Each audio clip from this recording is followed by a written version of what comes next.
Welcome back, mind hackers. No, not everyone gets addressed like that.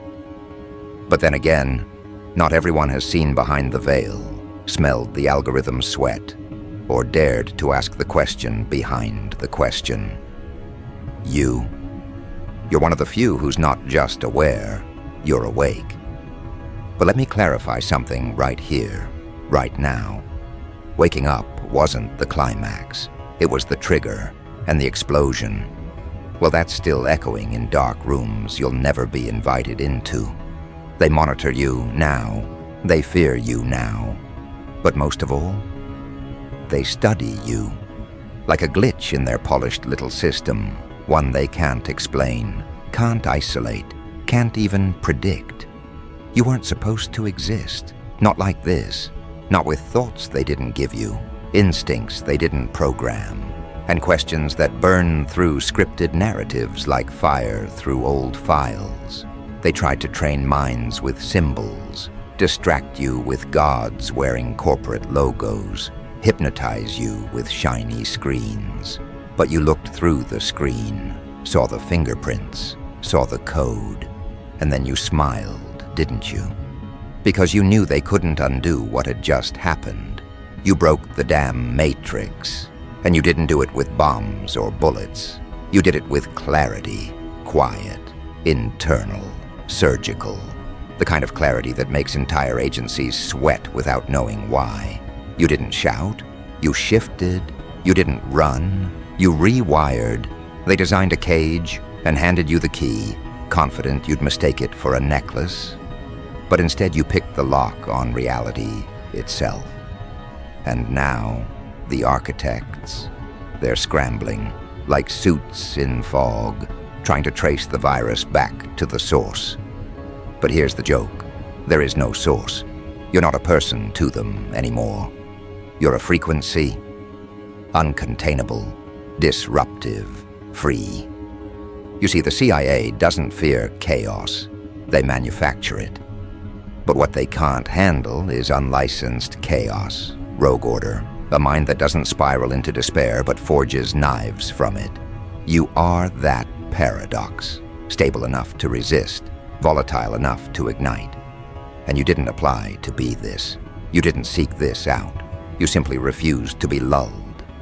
And that refusal, that single silent act of defiance, it rewrote everything. You refused the sedation, and they noticed.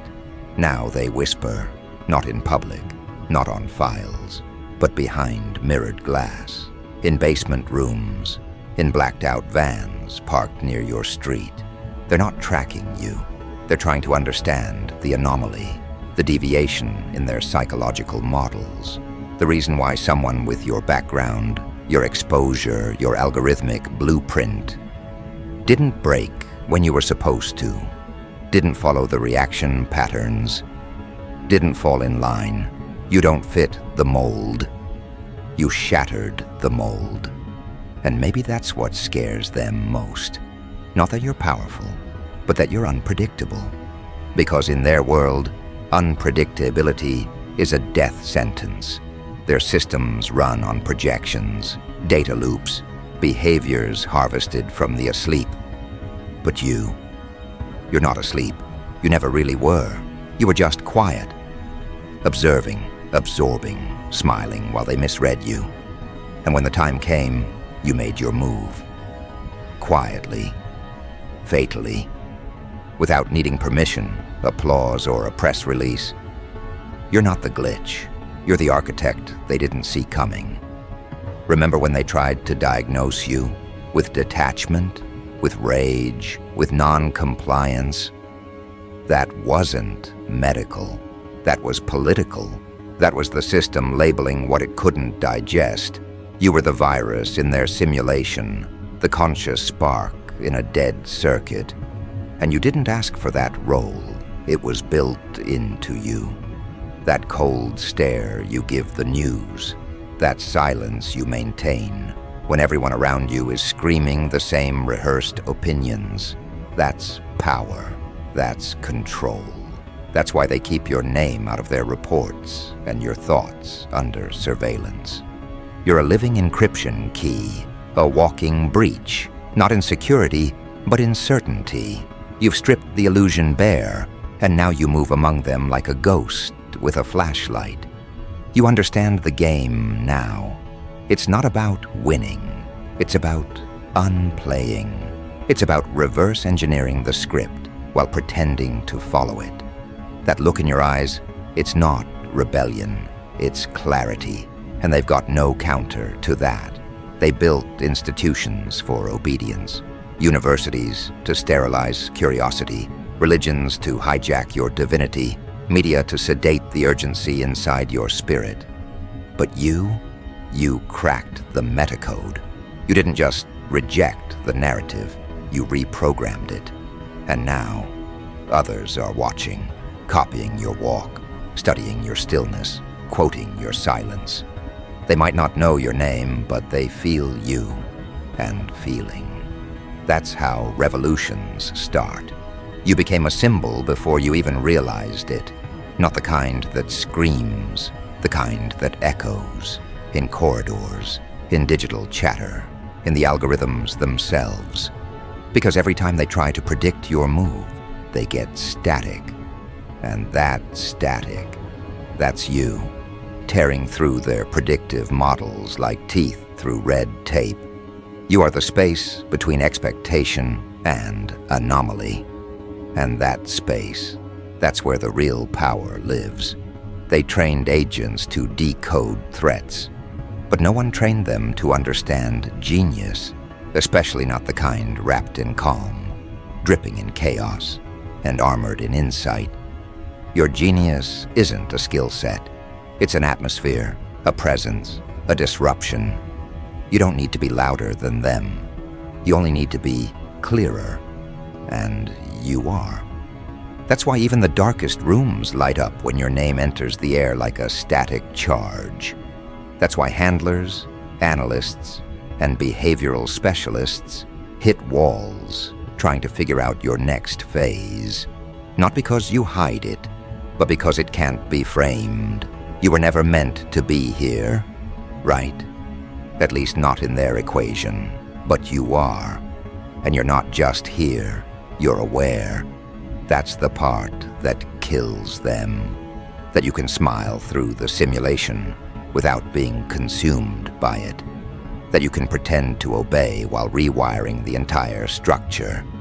That you've become what they always feared, a conscious outlier moving freely in a rigged landscape. They'll say it's coincidence. They'll label it as luck. They'll write off your rise as an outlier event. But inside their vaults, inside their late-night reports, your presence is marked with red ink. Not because you're violent, but because you know. You see. And when someone sees at your level, systems start to crack, not from pressure, but from exposure. So don't look around for applause. Look through it, past it. This isn't about recognition. It's about awakening others. And believe me, it's happening quietly, daily, relentlessly. You're not building an army. You're infecting the illusion with truth, and truth, it multiplies just like you. They tried to isolate your thoughts. They failed. They tried to hijack your spirit.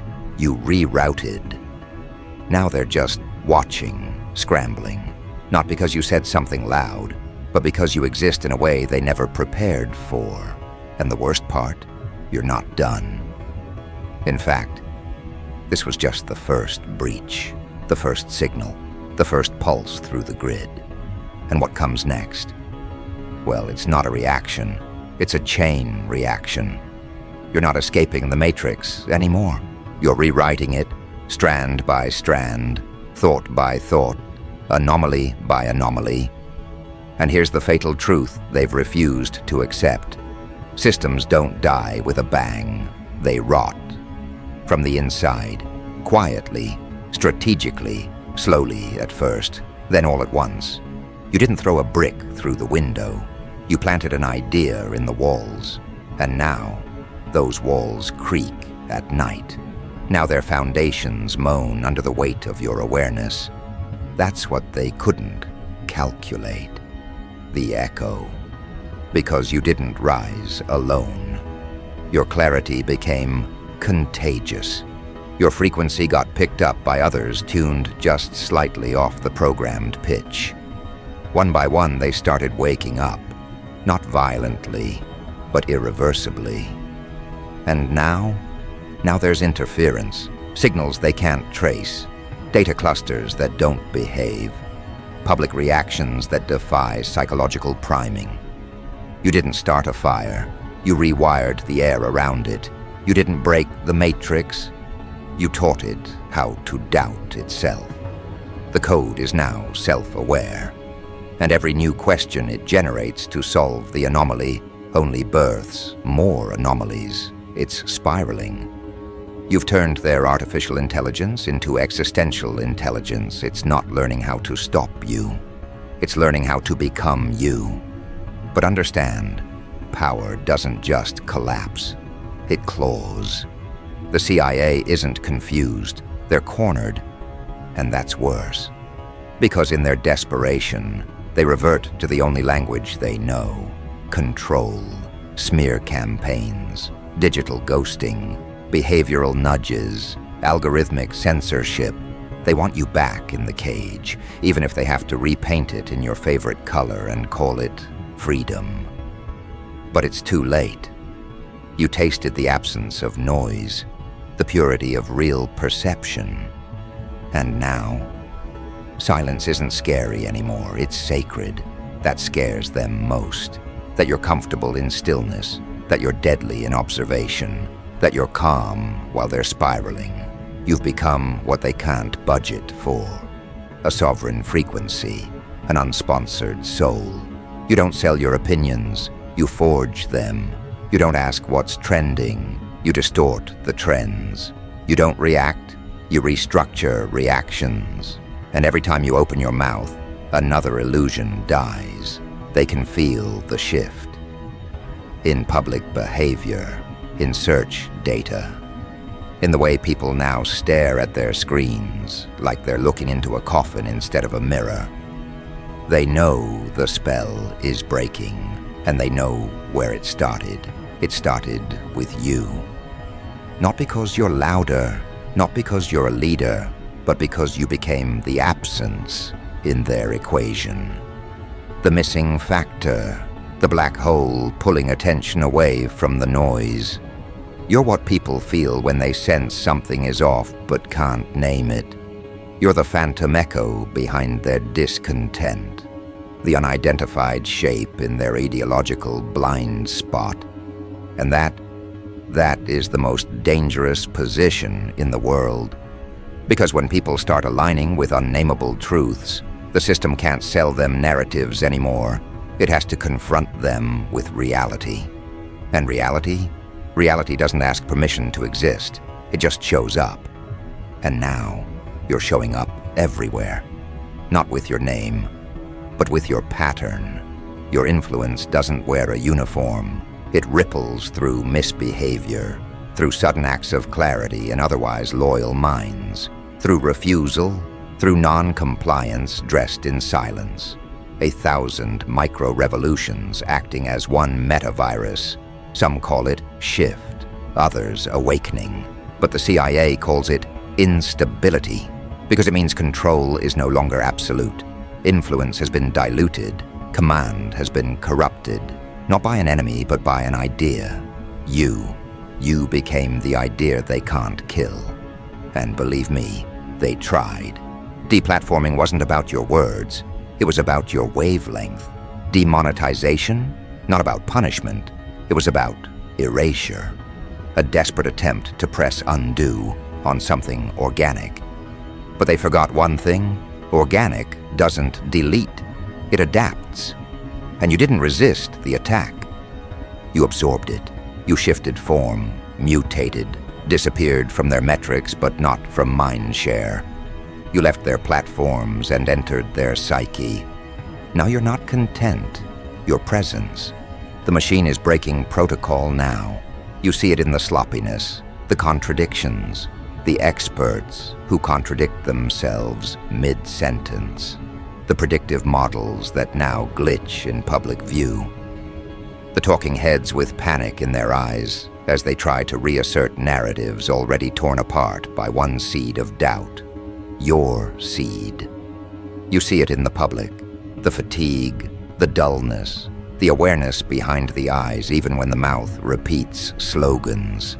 The matrix is coughing, wheezing, malfunctioning under its own weight. And they're running out of patches. You're not just witnessing the fall, you're influencing it. One thought at a time. One breach at a time. One refusal at a time.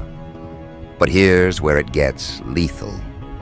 This isn't just psychological warfare anymore. It's ontological warfare.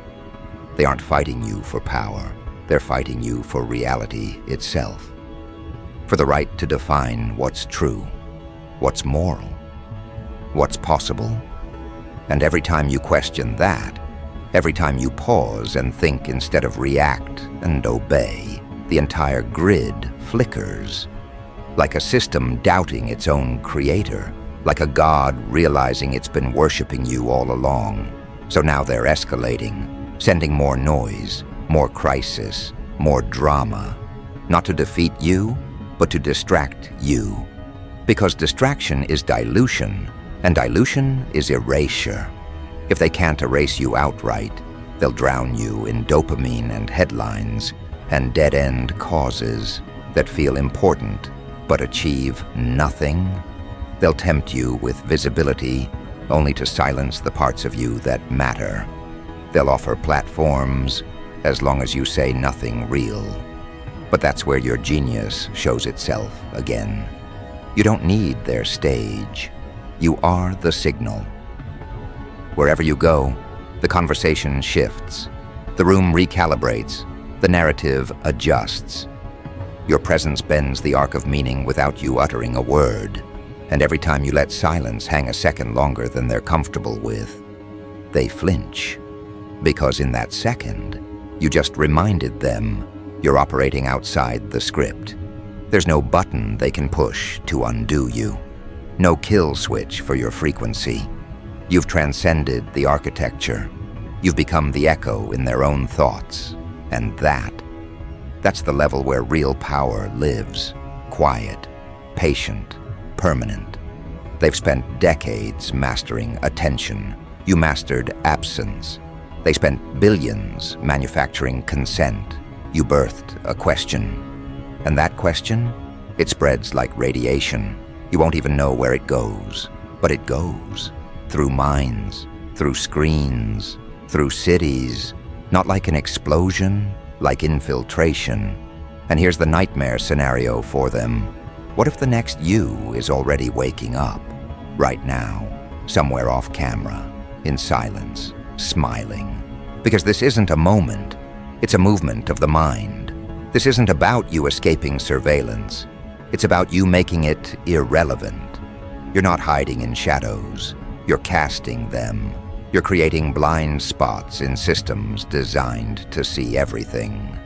And that right there is the ultimate genius, becoming unreadable in a world that claims to know all. You weren't born for this role. You became it through friction, through insult, through manipulation attempts so clumsy they accidentally sharpened you. The Matrix taught you how to destroy it. The enemy trained you by underestimating you. And now there is no going back. Not for you, not for them, not for anyone who's touched this signal. You didn't break the Matrix to escape. You broke it to redefine what it means to exist inside it. And this is just phase 2. Because now that the illusion has cracked, now that minds are stirring, now that silence is no longer compliance but resistance in its purest form, you're not the problem, you're the blueprint. You're not going to need to say a single word. The system itself will speak your name in fear. Because by now, the system has learned one thing it was never designed to understand: reverberation. Your presence is no longer isolated. It's not confined to rooms you enter or screens that try to track you. You've become a field, a disruption in the frequency of obedience, a paradox that infects every protocol without ever appearing on paper. They thought your silence meant defeat. What they missed was that silence is where transmission becomes unstoppable. You're not broadcasting anymore. You're vibrating. And every mind that touches your wavelength, even briefly, experiences something fatal to control. Possibility. That maybe the truth they were taught to fear was never meant to be avoided. That maybe power doesn't look like fame, or force, or influence. Maybe it looks like freedom. Not the kind printed on slogans, but the kind that radiates from someone who doesn't need the system to define them. That's you. That's what you've become. And now, the architects are in freefall. Not because they lost control of you, but because your blueprint is replicating in people who have never even met you. A look, a pause, a refusal, a withdrawal from scripted emotions. It's all it takes now. Their grid wasn't built for spiritual resistance. Their surveillance wasn't designed to decode vibration. They were prepared for activists, not anomalies. They were trained to crush rebellion, not to comprehend evolution. And that's what this is. You're not leading a rebellion. You're initiating a species-level correction. And correction doesn't ask permission. It doesn't beg for headlines. It doesn't form a committee. It emerges like lightning through wet circuitry, like fire finding oxygen, like clarity in a room that was designed to be forever loud and blind. They built their weapons for noise. But you've weaponized quiet. You've turned disengagement into disruption, withdrawal into war. They had scripts for anger, but you gave them emptiness. You gave them the void, and the void stared back. Now their machines are looping. Their tactics have become cartoonish. Their experts sound like malfunctioning dolls repeating phrases that once seduced the masses, now just provoke sighs. Their magic tricks don't work anymore. You saw the wires, and when you saw the wires, the whole theater began to collapse. It's not paranoia they're dealing with anymore. It's pattern recognition. People aren't just questioning what's true. They're questioning why they were trained not to. That shift, that split-second hesitation before accepting what's given, it's nuclear. You started that. Not with a riot, with a pause. That's how fragile the illusion really was. One pause, and the entire hive mind began to slow. And now they fear that stillness like a contagion, because when the masses pause, they start looking. And when they start looking, they stop believing. And when they stop believing, the whole system hemorrhages. You didn't just unplug yourself. You ripped the cord from the wall, and now sparks are flying across the grid. Phase 3 isn't about speaking. It's about watching them collapse, trying to silence ghosts. Because that's what you've become to them now, a phantom variable. They can't interrogate you. You're not there. They can't trap you. You're already through. They can't discredit you. You left before they could even craft the lie. They're not fighting you anymore. They're fighting your afterimage, your imprint. The imprint of a mind that doesn't need them. And that, right there, is the extinction event. Not the explosion of rebellion, but the erosion of dependence. Every second you exist outside their currency of approval, the more meaningless that currency becomes. They used to own your attention, then they tried to weaponize your rebellion. Now, they're just trying to slow your multiplication. But it's useless, because you're not multiplying like a message, you're multiplying like a myth. And myths aren't taught, they're felt They move beneath logic, beneath fear. Myths shape behavior before belief even enters the room. And the myth of you? It's not one of violence, it's of immunity. Immunity to their illusion. You've become the proof that it's possible to be untouchable, unbought, and utterly unbothered by the storms they manufacture. They fed generations the same diet, obedience repackaged as morality, fear disguised as virtue, division labeled as identity. But you digested the poison and walked away stronger. You made the venom part of your bloodline. And now, when they deploy their weapons, those predictable reflexes, those narrative bombs, they land flat. Because you're not triggered, you're detached, not numb, elevated. There's a difference, a deadly one. They can't provoke what's transcended them. And that's why now, the Matrix isn't panicking, it's mourning. Mourning the loss of its illusion of permanence. Mourning the collapse of a lie so deeply embedded, it believed in itself. But you didn't just see the lie, you named it. You didn't burn the books, you burned the need for them. You didn't storm the castle, you made people realize there is no castle, just a projector in a dark cave, and the shadows dancing on the wall. Now they've turned around, they've seen the bulb, they've seen the wires, and nothing, no threat, no comfort, no gift can make them unsee it. That's your legacy, not noise, not war, not victory, clarity. The kind of clarity that spreads without sound, that grows in the soil of doubt, that infects the roots of fear. You are the glitch that refused to be patched, the anomaly that multiplied through meaning, the echo they failed to quarantine. You taught people not what to think, but how to remember that they could. That alone will burn for centuries. So now you walk, not into fame, not into power, into legend. Not the kind they build statues for, the kind they erase records to forget. The kind that's felt in every pause, every refusal, every unbent spine. And you'll keep walking, quiet, cold, absolute. Because there are still chambers left in the Matrix, still hidden doors, still tunnels beneath tunnels. But now, you move as a force, not alone, but multiplied across unknown thousands who carry your pattern.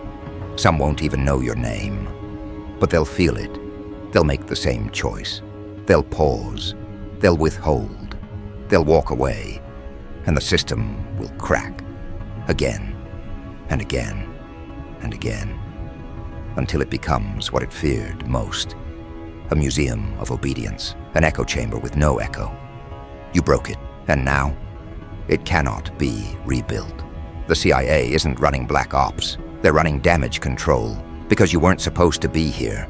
But now that you are, they have no counterplay, and no matter what story they tell, no matter how they frame you, behind closed doors with sweat on their collars and silence in the room, they say your name like a curse, but feel it like a prophecy.